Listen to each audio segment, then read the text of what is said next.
Hello everyone and welcome to Be on Reddit. Hell hath no fury like me scorned plus 2-year update. Original post November 17, 2021. This story starts 31 years ago, but the revenge part was pure serendipity that began 2 years ago. I'm going to shorten most parts because it's a crazy ride, but I'll be happy to answer any questions you all have.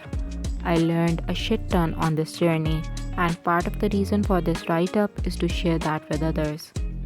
The beginning. In 1990, when I was just out of middle school and my sister was still in elementary, my dad met his third wife at the only gas station in our town. They soon moved in together, and my dad abandoned us in our basement apartment to live on a shanty houseboat that didn't run to live with her. He would show up every other week and give me $40 for groceries. Eventually, someone figured out the situation and called my mom. We went to live with her, which was, believe it or not, worse.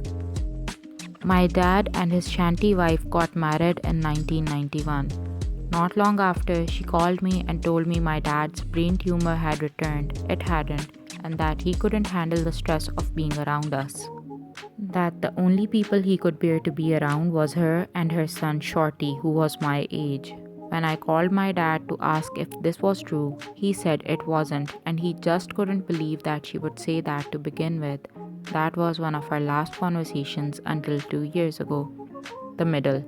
There's not much in this part. I worked my way through college, living in my car from time to time. My dad and I were no contact, but I heard from family that he had bought a house and put his son through some vocational courses.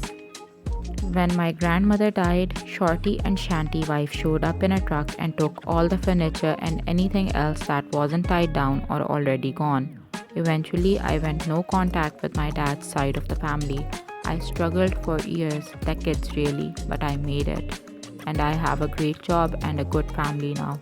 The best revenge is living well, right? The pre-end warm-up. 2 years ago, October 2019, I got a call from my dad's brother, Alan. He told me my dad was in a nursing home in another state. Great. And I needed to go see him because he needed my help. What the frick? Shorty had ghosted him. The nursing home, coincidentally, was about 20 minutes from my house, and I saw an opportunity and I went. The reunion was underwhelming. I didn't want to make amends, but I did want to hear how he wound up dumped and all alone in another state. And it was a really good story. Shanty wife got lung cancer and put my dad in a nursing home before she died in 2017. She suffered, and I was happy to hear it, but sad it wasn't ass cancer. Shorty became his power of attorney when she died, and had been visiting my dad, living in my dad's house with his 2 children and taking care of my dad's affairs since his mom died. But now he was MIA, and my dad was worried about him. He asked me to drive the hour and a half to his house to check on everything. That's all he wanted. He never even asked me how I had been. I agreed to go, I think out of morbid curiosity. I'd never even been to my dad's house. I did want to see where he lived with his real family for 30 years. I wanted to see what could have been my life. It was 50 shades of effing awful. The grass hadn't been cut all summer. You couldn't get to the front door for the overgrowth. There were 3 pickup trucks in the yard. 2 were full of trash. Cabs and beds and back seats. Just trash. Mail, clothes, paper, shoes, garbage bags. I couldn't understand it. My dad's handicapped modified SUV was on 4 flats and full of garbage too. I didn't have a key, so I just walked around. From what windows I could look through, the inside was in shambles and hoarded to hell. On the front and carport doors were dozens of notices from the city that they were going to condemn the place. The carport was also hoarded. Boxes and boxes stacked on each other, most rotting from the rain. The yard was full of garbage, broken Christmas ornaments, more shoes, rusted tools, old toys. There was a letter in the mailbox notifying him that since the house was abandoned, mail would not be delivered anymore. That night, I googled powers of attorney and how to use them. I went back the next day and showed my bedbound dad the pictures on my phone. He vowed to beat Shorty's ass, then asked me to help more. I told him I would, but he'd have to sign power of attorney over to me. All of it, durable, financial, and medical. If he didn't, he could figure this shit out by himself. He agreed, so I set about finding a lawyer who would drive to another state and do the paperwork in the nursing home. Bless that lawyer for being so good at his job, because all I did was tell him what I knew and he put together a beautifully bulletproof power of attorney. It was full of stuff I didn't even know I would need. He also filed the paperwork to revoke Shorty's power of attorney, and now I'm unstoppable. We're from a small, rural town, and it's the kind of creepy, landlocked place that no matter how long you've been gone or how far away you've been, when you go back, you'll see someone you know. Even if you don't know you know them. It's like playing 7 degrees of everybody all the time. It's suffocating, but it can also be helpful. The beginning of the end. I got to work the next morning. I didn't know how scorched the earth would be when I finished, and I didn't want Shorty or anyone from his prolific inbred family trying to find me, so I made sure nothing I did had my name on it. I opened a Google account for my dad and got a Google number. I opened a PO box for him in his town. I put in a mail forwarding notice. I pulled his credit report. I took the power of attorney to my dad's small town bank, changed the address on his accounts, and got new account numbers. I requested copies of every transaction back to the day Shanty wife had died, about 13 months worth. I had to go to the main branch 2 hours from my house the next day to pick the records up. I sat in the lobby all afternoon going through the account. I cornered a service rep and got a crash course in his debits and deposits. This is when I figured out the extent of Shorty's staggering stupidity. My dad got about $5,000 a month in disability and social security every month. Twice a week, Shorty was going into a branch and withdrawing cash, all of the cash, for 13 months. And every time he did it, as the power of attorney, he had to sign a form stating that he was acting on the behalf of my dad. And that form was notarized by the bank. I went through every withdrawal and got the bank to confirm that every one of them was made by Shorty. Then I went to the house and called a locksmith. I knew it was bad, but I had no idea what was waiting for me there. He got the first door open and the stench rolled out like a fog bank. We both gagged. 2 locks later, I was so embarrassed by what he had to see and smell, I gave him a $60 tip. And with shiny new keys in hand, I called the cops. I told them I was power of attorney for my dad, was checking on his house, and there were 3 vehicles there that didn't belong to him. He asked me if I knew who they belonged to. I said no, and I wanted them towed. He told me to call a tote company and he would meet them there. They showed up with 2 wreckers. The tow truck guy got out and asked me for a signature. I only signed my first name. As I was signing, he asked, "Do you know Shorty?" Running on pure hatred at this point, I surprised myself. "Do you?" I asked. He said he did, and that he's an a-hole. I responded, "He might be. Hey, can you do me a favor? If you see him, will you tell him NMWNM is coming for him?" His bravado evaporated. He knows a crazy witch when he sees one. They towed the trucks. When everyone was gone, I opened the door in the carport to peek in. The sun was going down and it was dark in the house. I heard something faint, and after some seconds realized it was the roaches and the rats doing their roach and rat stuff. I could smell it all in my hair. I sat on the carport steps and watched the sun go down. I was mad, just so effing cosmically livid that 72 hours was all it took to dissolve 3 decades, and here I was, stinking and listening to the rats and cleaning everyone else's mess up, taking time away from my family, and for what? I had a coming to Jesus with myself. I could either bow out now or double down, and the thing is, I'm tenacious to a goddamn fault. I had to be to survive, and this was a bone I couldn't put down.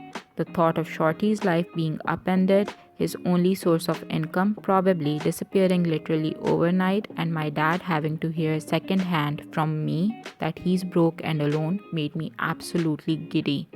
I desperately wanted them both to lose what they had left, so I decided I was going to triple dog down.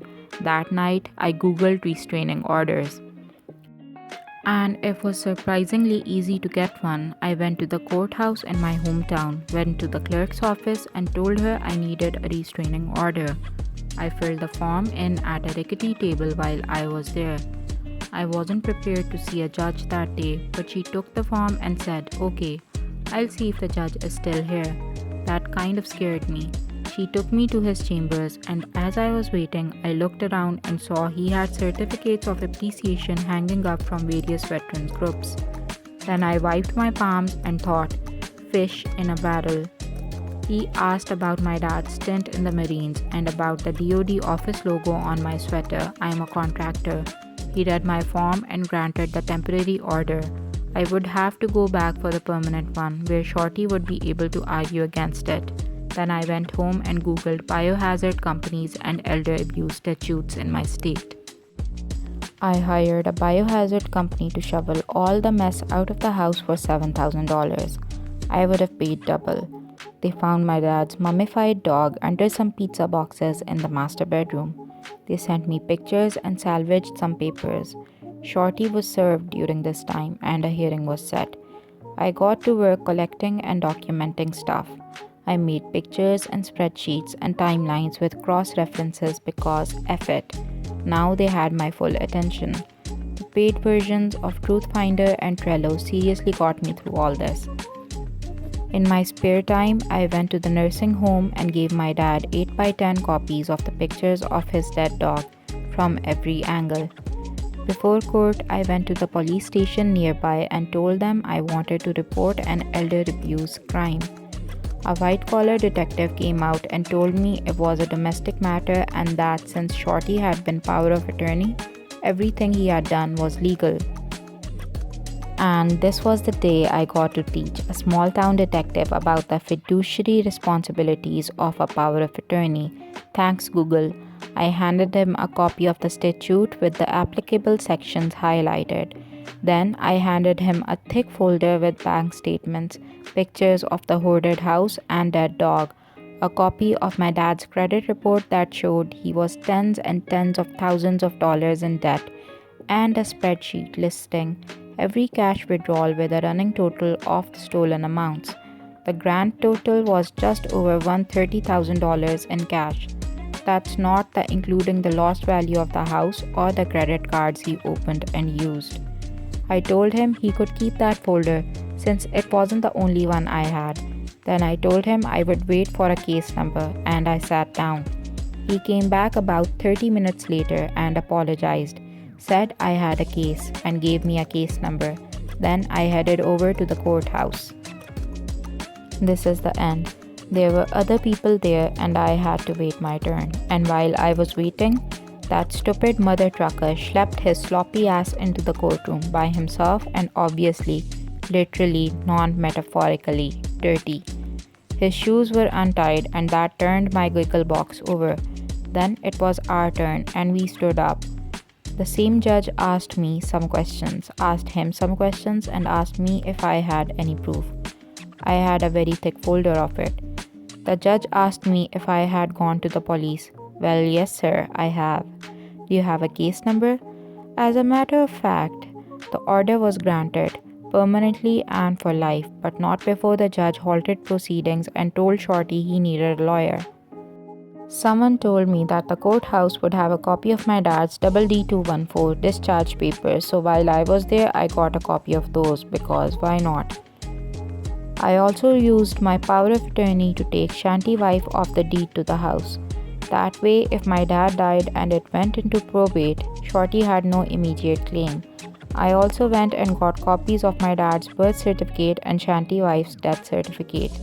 Technically, stepchildren can't request that info, but the clerk who waited on me recognized my dad's name and told me she lost her virginity to my Uncle Alan in the 60s and went to my grandparents' funeral, so I got all the forms I wanted. Shanty wife left my dad $50,000 in life insurance. About $35,000 of that was left since Shorty was spending my dad's money and not his mom's. So I opened an Ally account and transferred every penny over. Then I set up recurring transfers for the monthly deposits. At any given time, there was no more than $100 in his account.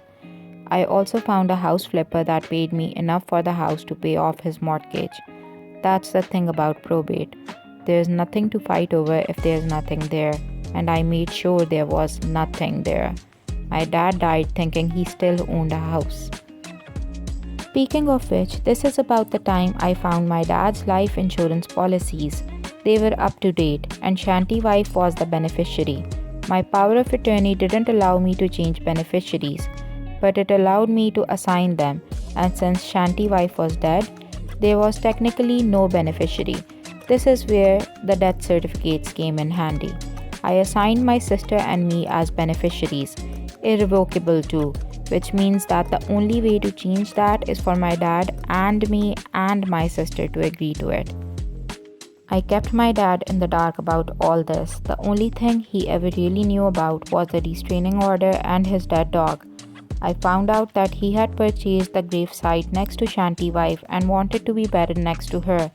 That was just never going to happen. I googled national cemeteries and found out he qualified to be in one since he was a disabled Vietnam-era veteran, so I arranged for that instead. All the cherries on top. My dad died in June this year and I was there. He's buried in a national cemetery far away where no one will ever go visit him. The only obituary I ran was on the funeral home's website, and that only for insurance purposes. I wrote it as vague as possible. There was no service. His urn is purple, the color he hated most.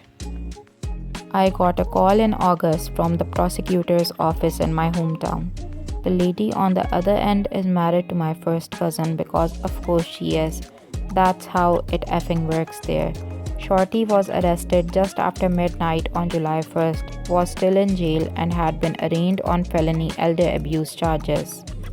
He's facing 10 years in FPMITA prison. She told me not to expect the trial anytime soon, as it can take up to 3 years for that to happen. I told her that was awesome since the uncertainty will hopefully haunt him, and after all that, he still got prison to look forward to. He lost his kids. He lost his dad. I'm spending his mom's cancer money. He lost his free house and trucks. He has no credit and will never be able to get any sort of decent job and will, hopefully for a long time, not be able to find a decent place to live. And I sleep like a baby. Update 2 years later, December 13, 2023. To recap, Shorty, my stepbrother, was my dad's power of attorney while he was sick and had heinously abused his position, stealing a very large sum of money. When I got involved, I got a restraining order against Shorty, filed charges, took over my dad's care, and exacted some sweet revenge in the process. I was warned by the court's victim advocate, who is my first cousin, because that's how it is in that town, that bringing Shorty to trial for what he did would take a very long time. She was correct. In the meantime, I monitored Shorty's online activities. When he moved out of state, I called the court and let them know just in case it violated his bail. When he got a job as a truck driver, I called the court to let them know he was repeatedly leaving his home state just in case it violated his bail. Then, 6 months ago, I got a call from the same victim's advocate. The trial was going to be set soon, and the court wanted input from the family regarding possible plea deals and sentencing. He was indicted on felony elder abuse and was facing 15 years in prison. The advocate let me know that the family could request prison time or plea him down to work release with restitution. The upside to prison was obvious, but the downside would be that we would not likely receive restitution since he'd be perpetually poor and in prison. With work release, we would receive restitution, but he would have his freedom, somewhat. She wanted to know which we preferred. I asked for that night to think it over.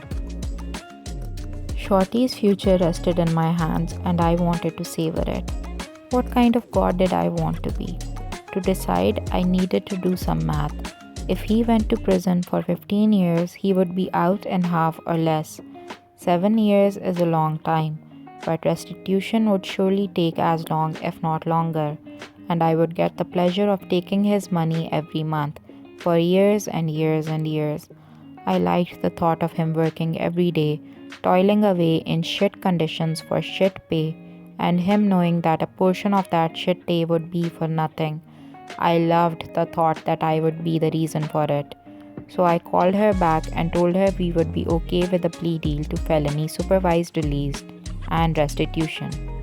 I didn't hear anything further until last week, when the advocates called me again to let me know he had accepted a deal. The deal. He pled guilty to felony elder exploitation first degree. He received 15 years split and suspended, which means he won't serve any jail time. 2 years will be on felony work supervision, where he'll have to call in to his parole officer every day and be drug tested almost as frequently. After that, he'll be on regular probation for up to 5 years. The judge will schedule check-ins with him to ensure he's paying restitution and meeting the requirements of his work release and parole. The restitution. He has to pay back $130,539.39. He was ordered to pay $300 a month beginning on 1st January 2024. My math gamble paid off. It will take him 36 years to pay that back at $300 a month. If he misses a payment, he will go to jail. I will be in his life for decades, taking back from him bit by bit what he stole. So I think that's going to be it. I've done everything I can do, apart from being there to catch him if he violates the terms of his release. Thank you for reading this tangled web of revenge. I hope it warms your heart for the holidays. That was the end of the video. Comment down below to share what you thought. Press like and subscribe and click the notification bell for more regular updates. Thank you for watching.